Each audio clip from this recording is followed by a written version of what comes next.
Bonjour à toutes et à tous, bienvenue ici, que vous soyez cigale ou fourmi.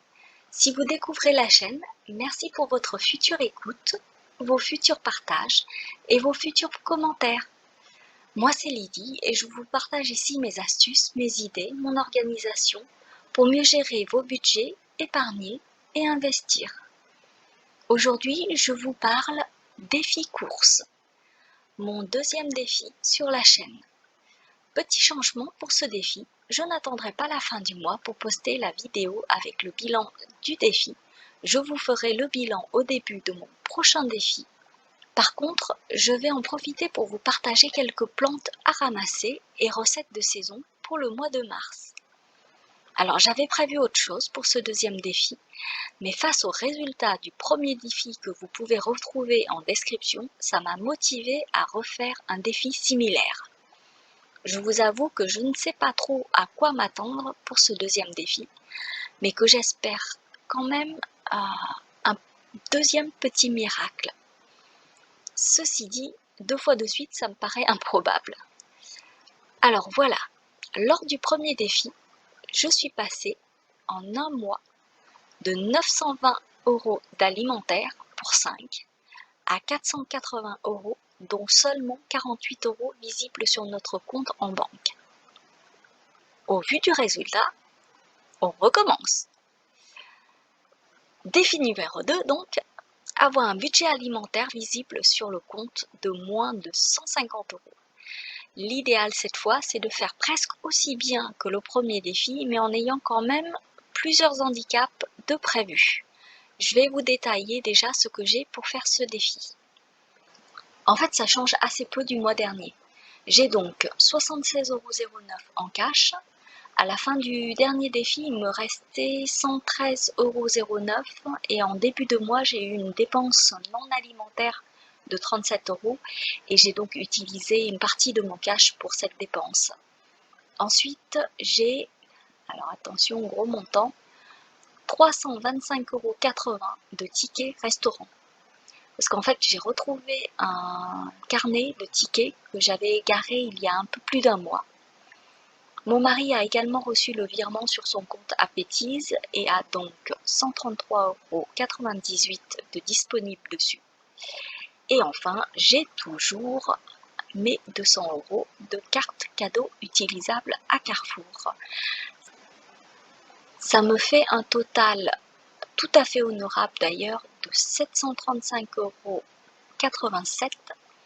et en plus pour ce mois-ci, je me suis prévu un budget sur le compte bancaire de quand même 150 € pour mon mari qui fait parfois des courses plaisir.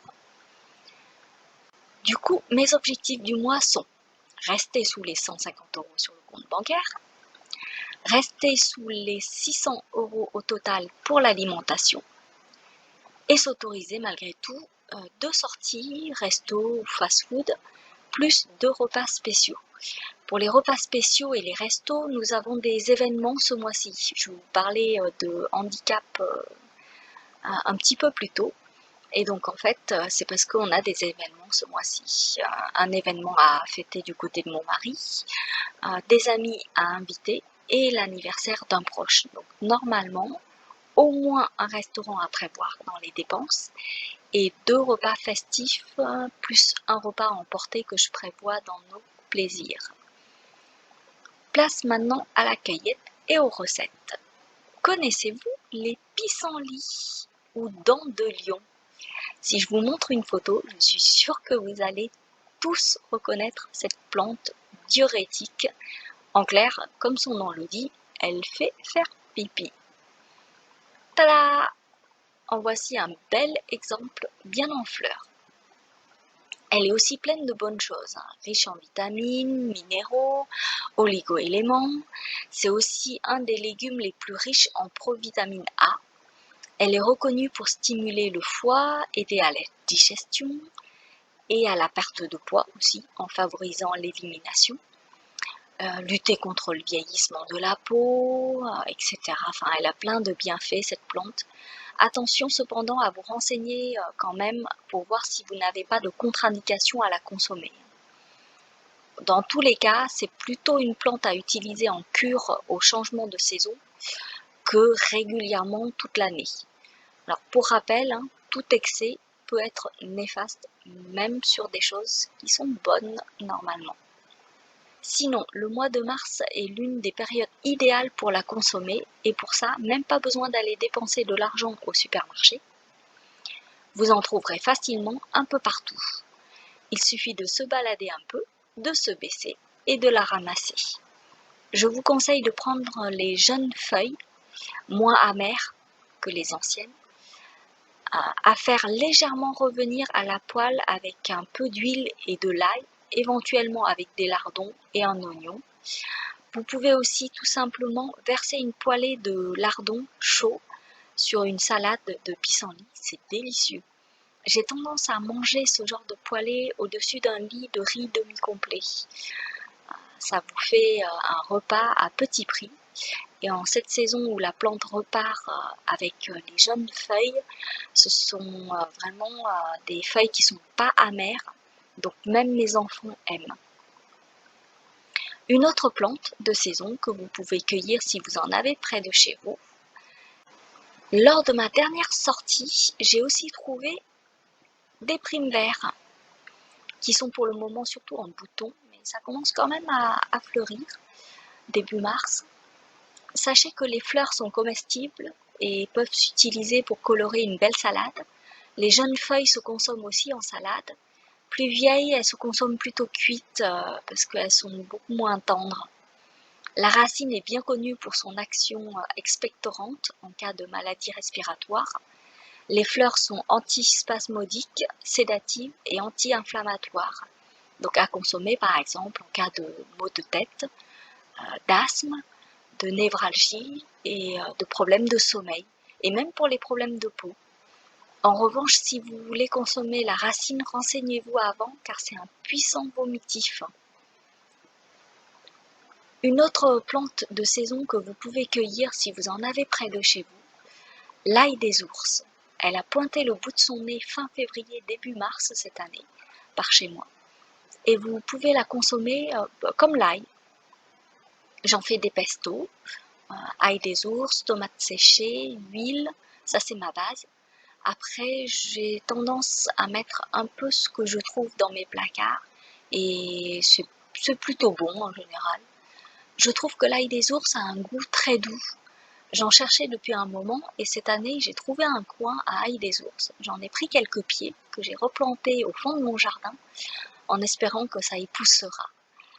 Attention cependant à bien l'identifier et à ne pas la confondre avec le muguet par exemple, qui est hautement toxique. Mais bon, normalement c'est assez simple, elle sent l'ail. Sentez donc une feuille après l'avoir frottée entre vos mains. Si ça ne sent pas l'ail, ce n'est pas de l'ail des ours. C'est une plante qui pousse aussi en groupe, donc en général si vous en trouvez une, il y en a plein d'autres à proximité. C'est pratique pour la récolte. C'est une plante très bonne pour la santé. Je ne vais pas vous détailler tous ses bienfaits, mais sachez que c'est bon pour la digestion, c'est bon contre l'hypertension et c'est connu pour être une plante dépurative. Autre plante à fleurs qui se consomme également, la violette. Vous connaissez certainement le sirop que l'on peut faire avec ces sommités fleuries.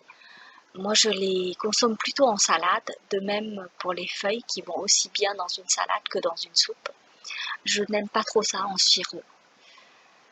Mais bon, c'est une question de goût. La pâquerette maintenant. Tout le monde la connaît et elle pousse absolument partout. Fleurs et feuilles, jeunes feuilles surtout, se mangent. Le plus souvent en salade également. Ensuite, la doucette ou la mâche sauvage, une plante que j'aime beaucoup. Comme son nom l'indique, elle se rapproche de la mâche et son goût est tout doux. Une de mes filles adore cette plante en salade, elle se récolte aussi en mars, en coupant la plante avant la racine pour lui permettre de repousser l'année suivante. C'est une plante assez reconnaissable et facile à identifier. Récoltez-la avant que la plante ne monte en graines par contre, ou en fleurs, comme sur cette photo, parce que sinon elle sera plus dure et fibreuse, donc moins agréable à manger. Après, près de chez moi, j'ai aussi du mouron des oiseaux. Mais là, attention, il y a deux sortes de mourons qui sont très similaires. Seule différence vraiment notable, les fleurs. Celui dont les fleurs sont rouges a 5 pétales assez grosses, comme sur cette photo. C'est du mouron rouge ou du mouron des champs. N'en mangez pas, ce n'est pas comestible. Celui qui a des fleurs blanches et de fins pétales, comme vous le voyez sur la photo au-dessus, c'est du mouron des oiseaux. Donc quand vous voyez les deux plantes, au niveau des fleurs, c'est vraiment bien reconnaissable et on peut bien faire la différence. Mais avant la floraison, c'est vrai qu'elles sont extrêmement difficiles à différencier. Donc si jamais vous avez un doute ou que vous ne l'avez pas encore vu fleuri l'année précédente à cet endroit-là, par précaution, n'en cueillez pas. Donc le mouron des oiseaux, il est comestible, le mouron des champs, il ne l'est pas. Donc surtout, faites-y bien attention. Le mouron des oiseaux, il se consomme en salade, en pesto, en quiche, en soupe, bref, cru ou cuit, il est bon. J'en ai trouvé pas mal lors de ma dernière sortie et j'ai fait une soupe avec. À vrai dire, je ne l'ai pas fait cuire. J'ai fait une base de soupe. J'ai fait une base de soupe avec 3 pommes de terre, un petit poireau, un oignon et une demi-saucisse fumée qu'il me restait et dont je ne savais pas trop quoi faire, car ça fait peu dans un plat pour 5 personnes. Enfin, pour revenir à ma soupe, j'ai donc fait cuire tout ça avant de le mixer avec une grosse poignée de mouron des oiseaux frais. Gros succès auprès de mon aîné, qui a adoré la soupe. Et également auprès du petit dernier, qui en a même redemandé. Ma Benjamine, en revanche, n'a pas aimé. Elle est un petit peu difficile et aime peu de légumes verts. Une autre plante phare chez nous, et je suis sûre que celle-là, vous la connaissez également, c'est l'ortie. J'en fais au moins une soupe tous les ans au début du printemps pour mon mari, qui est allergique à toutes sortes de choses et notamment au pollen. C'est bon gustativement parlant et ça fait du bien côté santé. Depuis qu'on fait ça, il n'a plus le rhume des foins comme il en avait chaque printemps. Vous trouverez facilement des recettes sur internet. Chez nous, je fais cuire pommes de terre, blanc de poulet et ortie et je mixe bien le tout avec quelques herbes aromatiques et un peu de sel. Je viens de me rendre compte que je n'ai pas mis de photo de l'ortie. Mais bon, je pense que vous en trouverez facilement sur internet et vous la reconnaîtrez facilement aussi. Encore une plante du mois de mars, donc la fissière que vous voyez là en photo en fait. La fissière dont les feuilles se consomment avant la floraison de la plante, attention, avant la floraison. Les fleurs sont d'un beau jaune bouton d'or, c'est très joli à voir. Sinon, j'ai près de chez moi une plante envahissante et très difficile à éliminer, la renouée du Japon. Elle a un goût acide et contient de l'acide oxalique, donc à consommer avec modération. Elle peut se préparer comme les asperges ou se manger crue. Vous pouvez également en faire de la tarte comme la rhubarbe. Donc si vous n'avez pas de rhubarbe, à la place de la rhubarbe, vous pouvez utiliser de la renouée du Japon si vous en avez dans votre jardin ou près de chez vous. Alors par contre, elle se cueille au tout début, en jeune pousse comme vous le voyez là. Cette année, je vais la tester, parce que les années précédentes, je ne la connaissais pas. Je vous dirai ce que j'en ai pensé le mois prochain, car pour le moment, les jeunes pousses ne sont pas encore là dans ma région.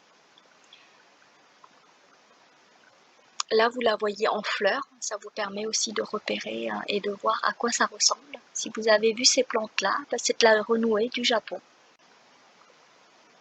Une autre de mes plantes fétiches que j'ai réussi à mettre en pot sur mon balcon, c'est l'ail des vignes. Un bouquet assez caractéristique, assez facile à reconnaître, de belles tiges creuses et une odeur d'ail quand on la cueille. Je m'en sers comme ciboulette en fait. Comme j'en ai vraiment en grande quantité autour de mon village, je la découpe et je la congèle pour la conserver. J'en mets un peu partout et mon aîné adore la grignoter fraîchement cueillie et nature. Sachez que vous pouvez mettre toutes ces plantes ensemble pour faire une salade sauvage ou simplement en rajouter quelques feuilles dans une salade classique. Et vous pouvez les utiliser même si vous n'en trouvez que de petites quantités du coup. Par exemple, à un moment où j'avais trouvé bien plus de mouron des oiseaux que d'ail des ours, j'ai complété mon pesto à l'ail des ours avec du mouron des oiseaux. J'arrête là pour les cueillettes. J'espère que ça vous aura donné des idées ou fait découvrir des plantes. Je trouve que c'est un bon moyen de manger de la verdure et d'agrémenter ses plats sans pour autant avoir à payer une fortune le moindre petit bouquet d'herbes aromatiques en grande surface. Alors ensuite, une recette qui marche bien chez moi et dont je vous ai déjà parlé, c'est la quiche aux petits pois surgelés. Et oui, mars, c'est aussi le mois où les poules recommencent à bien pondre. Et comme je vous le disais dans une autre vidéo, j'ai quelques poules dans le jardin. Donc je profite des premiers œufs, entre guillemets, de la nouvelle saison. Je trouve que la quiche est souvent trop riche. C'est pour ça que je l'allège avec des petits pois surgelés. Et tout le monde chez moi, en tout cas, adore. D'ailleurs, là, vous voyez mon petit dernier en train de me piquer des petits pois qu'il mange surgelés, le bougre. Et en plus de ça, il aime ça. Alors là, vous la voyez cuite. La préparation est parsemée de feuilles d'ail des ours finement coupées et d'ail des vignes. Et donc après cuisson, ça donne ça. J'ai oublié de la prendre en photo en fait à la sortie du four, si bien que quand j'y ai pensé, il en manquait déjà la moitié. D'où la photo prise de très très près, pour ne pas vous montrer la moitié manquante. Mars, c'est aussi la saison du chou. Alors, chou frisé, chou lisse, chou rouge, chou fleur, chou chinois, chou cale, cru ou cuit, je les aime tous. Malheureusement, à mon grand désarroi, ce n'est pas le cas de mes enfants. Alors, si jamais vous avez une recette qui marche avec les vôtres, je vous en supplie, mettez-la moi en commentaire.